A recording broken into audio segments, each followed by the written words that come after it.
हमारे नेता प्रतिपक्ष को रोहिणी से यहाँ आना था, काफ़ी समय लग गया, लेकिन आज बहुत ही महत्वपूर्ण बैठक है और ये जो प्रेस वार्ता है इसमें सिविल डिफेंस से जुड़े हुए मुद्दे पे हम लोग सीधी बात जनता के बीच में रखना चाहते हैं।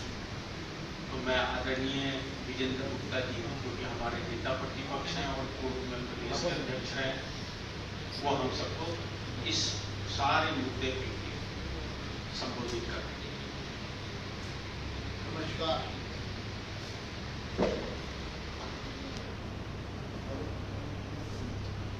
नमस्कार साथियों, आज एक महत्वपूर्ण विषय, दिल्ली के 10,000 से ज्यादा बस मार्शल जिनको आम आदमी पार्टी उर्फ धोखाधड़ी पार्टी ने जिनके साथ बहुत बड़ा धोखा किया है, और उसी धोखे को आपके सामने लाने के लिए हम लोग मिले हैं और उसका सॉल्यूशन के साथ हम आपको मिले हैं। साथियों, आपको इसकी बैकग्राउंड बताना चाहता हूं कि 26 तारीख को दिल्ली विधानसभा के सत्र में, सदन की बैठक में भारतीय जनता पार्टी द्वारा एक प्रस्ताव लाया गया और उस प्रस्ताव की जो पंक्तियां थी वो 2 लाइन का प्रस्ताव था हमारा, और वो प्रस्ताव था, यह सदन संकल्प करता है कि डीटीसी बसों में तैनात रहे बस मार्शलों को बहाल किया जाए और उनकी सेवाओं को स्थायी रूप से नियमित किया जाना चाहिए। इस प्रस्ताव को सत्ता पक्ष ने भी समर्थन दिया और मेरे द्वारा प्रस्तुत प्रस्ताव को भारतीय जनता पार्टी के सदस्यों के द्वारा प्रस्तुत प्रस्ताव को धोखाधड़ी पार्टी ने भी समर्थन दिया और प्रस्ताव 2 लाइन का था। 2 की ही आवश्यकता थी क्योंकि आगे का काम उसके अनुसार सरकार को तुरंत करना था, लेकिन धोखाधड़ी पार्टी ने एक नौटंकी शुरू की। जब देखा कि भारतीय जनता पार्टी का प्रस्ताव टू द पॉइंट है, सीधा 10,000 बस मार्शल्स को बहाल किया जा सकता है, तो उसको ट्विस्ट देना शुरू किया और वहां पर एक ड्रामा रचा गया जिसका ना हमें कोई पेपर दिया गया, ना हमारा माइक ऑन किया गया, और उस मिली भगत में काफी लोग शामिल थे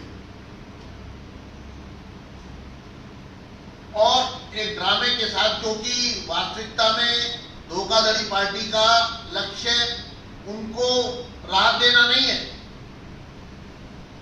अपितु उनकी भावनाओं से खिलवाड़ करना है। उसके बाद वो प्रस्ताव जो हमने प्रस्तुत किया, हमने उसका समर्थन किया। बाकी जो नौटंकी ड्रामा सत्तारूढ़ दल की तरफ से किया गया, हमने उसका पर अपनी सहमति नहीं दी और इसको स्पीकर ने स्वीकार भी किया कि भाई ये इस पर सहमत नहीं है। उन्होंने खड़े होकर ये घोषणा भी की कि इतने हिस्से से ये सहमत नहीं है, ये तुम नहीं मान रहे। अब सवाल ये है कि होना क्या चाहिए था। जो 2 लाइन का प्रस्ताव था, पास होने के बाद तुरंत एक कैबिनेट नोट बनना चाहिए था। कैबिनेट नोट नहीं बनाया गया, कैबिनेट की मीटिंग भी नहीं बुलाई गई, कैबिनेट का अप्रूवल भी उसको नहीं दिया गया। हमारी मांग ये थी कि केजरीवाल जी ने 11 अक्टूबर 2023 को लिखित आदेश से इन सभी मार्शल्स को हटाया था। और वो लाइन भी मैं पढ़ देता हूं जो लाइनें केजरीवाल जी ने इन मार्शल्स को हटाते वक्त लिखित रूप से उस पर हस्ताक्षर कर दिए। Services of all civil defense volunteers may be terminated at the end of October। 11 अक्टूबर की बात है 2023। और services of all civil defence volunteers में भी terminated at the end of October, यानी 31 अक्टूबर को टर्मिनेट हो जाएंगे। और अचानक वो सब बेरोजगार हो गए। मैं केजरीवाल जी से पूछना चाहता हूं कि उन्होंने इन लगभग 10,500 युवाओं ने इनका क्या बिगाड़ा था जो आपने इनको टर्मिनेट कर दिया? सस्पेंड भी नहीं किया, अबेंस में भी नहीं रखा, कैप्टन अबेंस भी नहीं किया, आपने सीधा इनको टर्मिनेट कर दिया। एक ही स्ट्रोक में बेरोजगार हो गए। क्यों किया? इसका मतलब साफ है कि आम आदमी पार्टी नहीं, ये धोखाधड़ी पार्टी है और इन्होंने मार्शल के साथ धोखा किया। अब हमारा ये कहना है कि अगर केजरीवाल ने धोखा किया है तो अब तो नई मुख्यमंत्री आ गई है, आतिशी मार्लिना। आतिशी मार्लिना को केजरीवाल जी द्वारा किए गए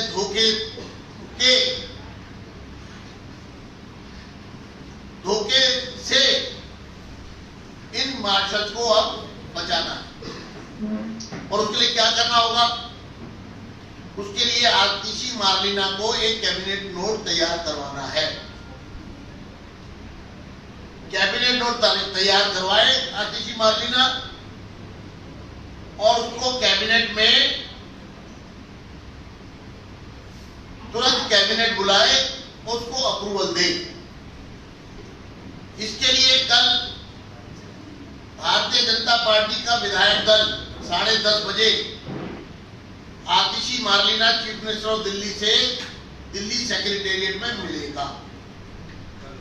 कल हमारी मीटिंग है उनसे 10:30 बजे दिल्ली के सेक्रेटेरिएट में, और वहां हम उन पर दबाव डालेंगे, करबद्ध प्रार्थना करेंगे और आवश्यकता पड़ी तो उनके चरण भी छुएंगे। इन गरीबों के रोजगार के लिए हम भारतीय जनता पार्टी प्रतिबद्ध है। जो प्रस्ताव हम लाए, हम उनके चरण पकड़कर भी कहेंगे कि मैडम प्लीज कैबिनेट नोट बना लो, कैबिनेट में अप्रूव करिए।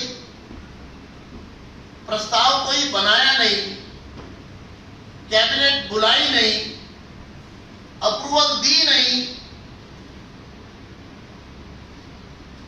और नाटक कर रहे हैं सड़कों पे लेट लेट के। उन युवाओं को भी भ्रमित कर रहे हैं धोखाधड़ी पार्टी के लोग। ये कैसा न्याय है?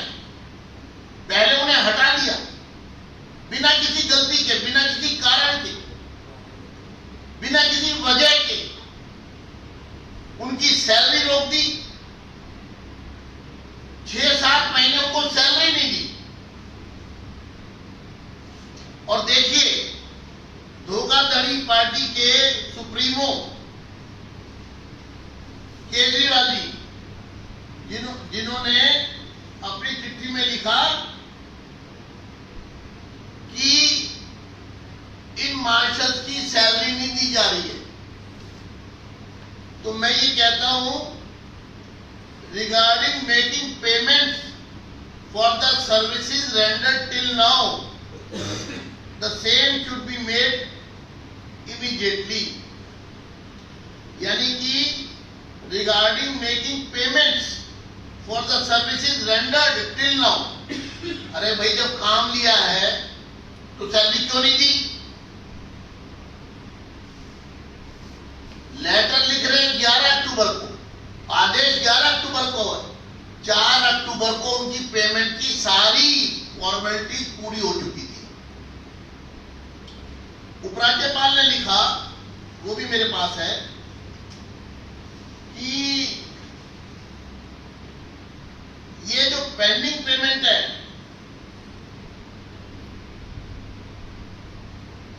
It is beyond my understanding, LG साहब ने लिखा, as to why this file has been sent to me for the approval of pending payments. ये फाइल मेरे पास क्यों भेजी है? इस पर तो मेरी कोई स्वीकृति की जरूरत नहीं, ये तो रूटीन में आपको ही पेमेंट करनी है। Due to the CDVs, when the same has already been approved by the Honorable Minister in charge of the Department of Finance and Revenue, in exercise of her competency and powers in the matter of this transferred subject. LG साहब ने कहा कि ये file मेरे पास क्यों भेजी है, ये तो पेमेंट आपको ही करनी है, और मिनिस्टर इंचार्ज जो है फाइनेंस और रेवेन्यू के, उनका ही अप्रूवल जो होना था, और पेमेंट हो जानी चाहिए थी। तो धोखाधड़ी पार्टी ने एक धोखा और किया कि उनको 6-7 महीने तक सैलरी ही नहीं दी, उनको तरसाया, उनको खून के आंसू रुलाया, उनको तड़पा तड़पा के उनको पनिश किया। सोचिए किसी को 5 दिन सैलरी ना आए तो बार बार अपना मोबाइल चेक करता है कि सैलरी नहीं आई, सैलरी नहीं आई। ये गरीब मेहनतकश युवा, उनको क्या पता था कि 6-7 महीने तड़पाएंगे, सैलरी देंगे नहीं, नौटंकी करेंगे और फिर गर्दन कलम कर देंगे, हमें मार देंगे, हमें टर्मिनेट कर देंगे।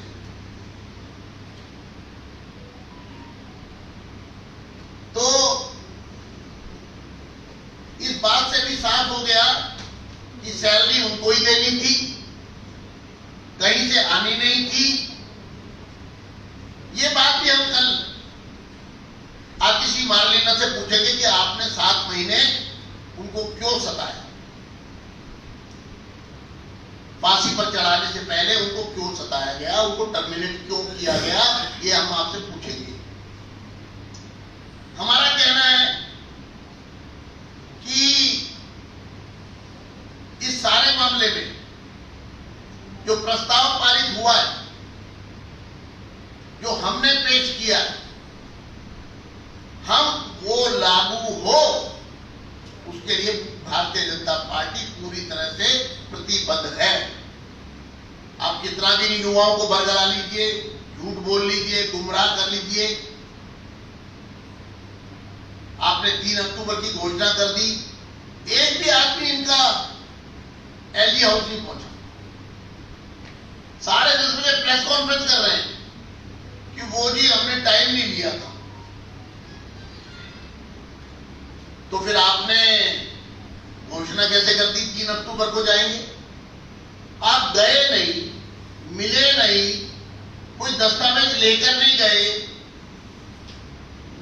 और जाके सड़क पे लेट रहे हैं, डांस कर रहे हैं, गाली गलौज कर रहे हैं।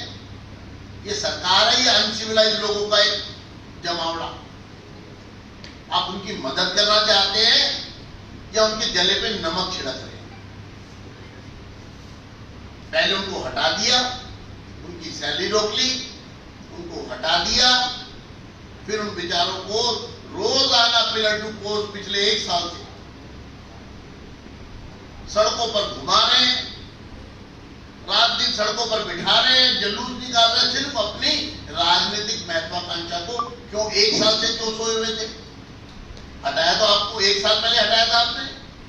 अब चुनाव नजदीक आते हुए देखते हुए लगा कि अभी पार्षद पूछेंगे, हिसाब लेंगे कि हमारी नौकरी क्यों खराब की। हम इसमें एक बात और जोड़ना चाहते हैं। केजरीवाल ने धोखाधड़ी पार्टी ने इनके साथ धोखा किया, दिल्ली के अनुसूचित जाति वर्ग के साथ इन्होंने धोखा किया, एसटी समाज के साथ इन्होंने धोखा किया, ईडब्ल्यूएस के साथ। जब ये मार्शल्स अब दोबारा लगाएंगे, आप जब कैबिनेट नोट बनाएंगे, कल ये भी हम आगे कहेंगे कि आपको एसटी, एससी, ओबीसी और ईडब्ल्यूएस इनकी रिजर्वेशन इसमें रखनी है। पिछली बार धोखाधड़ी पार्टी ने इन अनुसूचित जाति वर्ग के हमारे युवाओं के साथ धोखा किया, ओबीसी के साथ धोखा किया, एसटी समाज के साथ धोखा किया और ईडब्ल्यूएस के साथ धोखा किया। पूरे देश में आप 10,000 लोगों को अपॉइंटमेंट दे रहे हैं और अनुसूचित जाति वर्ग का हक मार लिया, उनको रिजर्वेशन ही नहीं दी। ये संविधान के भक्षक, संविधान की धज्जियां उड़ाने वाले लोग, अराजकतावादी लोग, नौटंकीबाज, हल्के लोग, झूठ का सहारा लेने वाले मक्कार लोग, शायद मेरे शब्दकोश में शब्द कम पढ़ रहे हैं, उससे भी नीचे के लोग हैं जो किस प्रकार से उनकी भावनाओं से, युवाओं की भावनाओं से खिलवाड़ कर रहे हैं। अनुसूचित जाति वर्ग के हक को मार रहे हैं, ईडब्ल्यूएस के हक को मार रहे हैं, शेड्यूल ट्राइब के हक को मार रहे हैं, ओबीसी के हक को मार रहे हैं। तो अब ये जब अपॉइंटमेंट होगी, करनी तो पड़ेगी। मैं चुनौती देता हूं, हम देखते हैं कैसे नहीं करते आप इसको रीइंस्टेट, कैसे नहीं कैबिनेट नोट लाते, कैसे नहीं उसको अप्रूव करते, हम देखेंगे। हम बताएंगे आपको, हम आपको सीधा करेंगे। बहुत दिन 10 साल दिल्ली का बेवकूफ बना लिया, जनता दौड़ा दौड़ा के दिल्ली की सड़कों पर आपको भगाएगी अगर आपने 10,000 इन युवाओं को नौकरी पे नहीं रखा। दौड़ाएगी आपको और दौड़ा दौड़ा के भगाएगी, रखना तो पड़ेगा। आप अपनी जिम्मेदारी पूरी करो, कैबिनेट से अप्रूव कराओ, उपराज्यपाल से अप्रूवल हम दिलवाएं।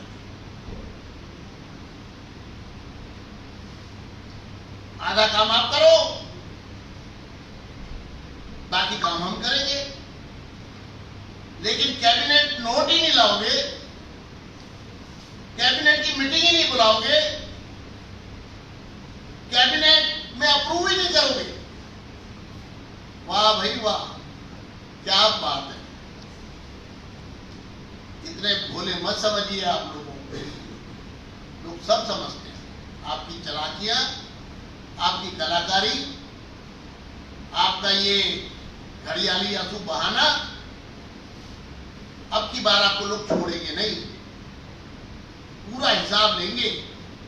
मेरे पास बहुत सारे पॉइंट हैं साथियों आपको बताने के लिए, मेरे पास दस्तावेज ही दस्तावेज है इनके झूठ के लिए। अगर मैं पढ़ने लगूंगा इनको यहाँ पर, तो इनको मैं पढ़ने लगूंगा यहाँ पर तो बहुत समय लगेगा, लेकिन हर लाइन इनकी पोल खुलती है कि ये लोग कितने निकम्मे हैं, कितने शातिर हैं, किस तरह की अराजकता पर विश्वास करने वाले लोग हैं। और को शर्म नहीं आती कि 10,500 युवाओं की एक झटके में नौकरी खा गए,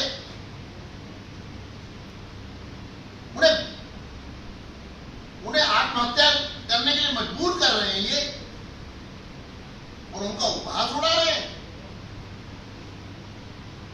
उसमें गैर जिम्मेदार व्यवहार कर रहे हैं, उनका मजाक उड़ा रहे हैं। इस प्रकार से आप लोग,